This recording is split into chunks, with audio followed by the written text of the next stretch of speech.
Today, I present a discussion in a quiet place, while exposed, naked, between my bright side and that which dwells in the shadows of tyranny. Here is Mono-a-monologue, an interior monologue between Comfortus and Tyrannus.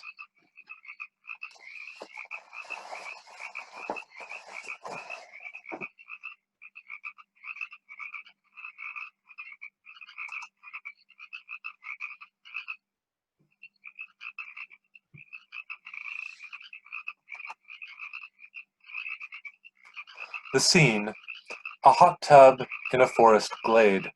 Comfortus and Tyrannus sit in the tub, soaking under the broad sweep of the Milky Way. Chilled lead goblets of sangria sit on the edge of the tub. Their togas lie, discarded, nearby on the ground. Why do I still ask questions like, do I belong here? I belong exactly where I am. That is not a useful answer, for the point is exactly where I am, where I belong. The university refers to it as imposter syndrome. I've felt it for years, never quite feeling qualified enough to be where I am, yet somehow getting somewhere regardless.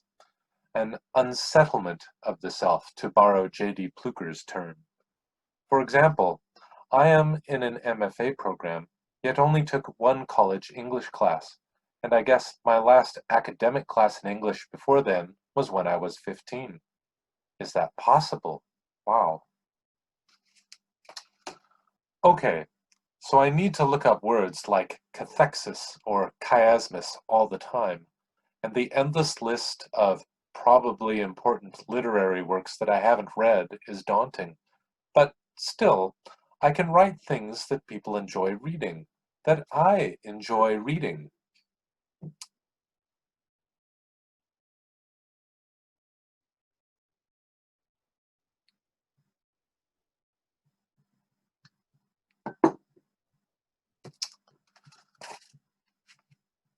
Don't get ahead of myself. This seems to be a habit for me. I majored in applied math in college, graduating with honors, and got a graduate degree at UW as well. Yet I never felt like I fully understood what I was doing. I was always just good enough to figure it out, until I wasn't. That's not true. I had fine grades. I understood what I was doing enough to satisfy the course requirements. Be honest with myself. Okay, maybe I'm right. I guess it really was that the passion wasn't there. I was not so interested in moving on in the field. I much more enjoyed the opera and choral productions at the university. Yet, I felt a duty to move ahead. I mean, otherwise, why was I there? Why had I spent so many long nights on 14-page proofs of theorems just to move on to something else? Besides, my parents had invested so much money in that undergraduate math degree for me, invested in me. Wait, I'm talking about my parents? What am I, 12? Why is that impacting my life now? Okay, sorry, I'm jumping around in time a bit, and it's getting confusing. The point is, it didn't matter. It was already decided for me anyhow. I had already decided subconsciously months before the qualifying exam for the PhD program that this was a false life. This was a dead end. Time to jump to the next false life. That's rather grim. Why the vital dishonesty? Well, it was what I had to work with. I was duty-bound to get a job. Lily was making a teacher's salary in her first year on the job, and it was my duty to contribute. I continued to perform in shows, which was good fun, but that didn't make any money. So I needed to use that STEM degree. Actually, I ended up in computer work despite having no computer science classes under my belt. So my next lie, a CS faker. So, just to be clear, I felt it was my duty to earn money, to contribute my share, and to do it using the credentials I had, even though they weren't a direct fit with the job description. Yes, that's it. I'm crazy. That's called trying to make things work, to get food on the table, to save money for retirement. It's not lying.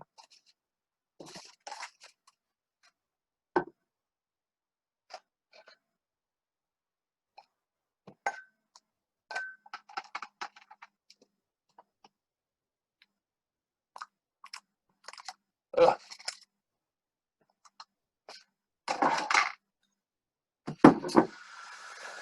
Okay, I should probably think through that terminology, how I describe it to myself. I'll call it getting by without living true to what aligns with where I feel most alive. Ah, now I'm getting somewhere. Where do I feel most alive? Characters, emotional truth, taking people somewhere emotionally through story, fun language. Stories. Great. Like when you're playing some part in a show, or writing narrative, or leading players through a role-playing adventure. I guess that's also storytelling. I'd agree with my statements, although I have many gaps in my training and preparation that makes me not the ideal person to do any of those things. No music or theater degree, for example.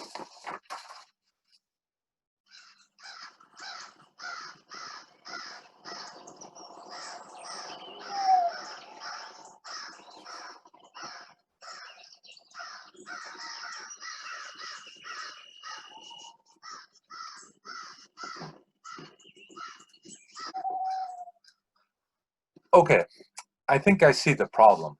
I'm muddling through, working a job I am not in love with, putting food on the table, kids through college, yet still able to sing occasionally. Although I know I gave most of that acting and music up to work more. That's something I can come back to at another time, okay? And in doing so, I make imperfect progress. I drift forwards.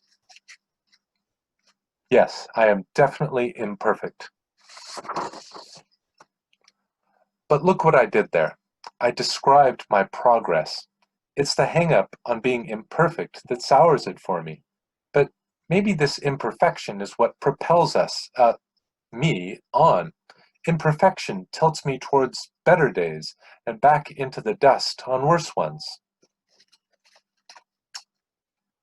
Yes, I definitely drifted through the years. Some decisions and situations were better than others. And so finally, you have acted. Carpe diem. You're trying something radically different, a new career built around interests. Sometimes I just need to jump out of the pond to try something else.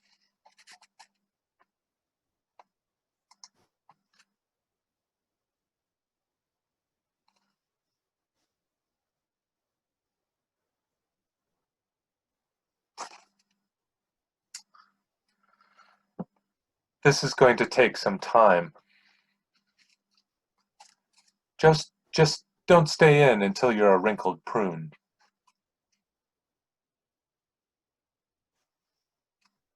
Point taken.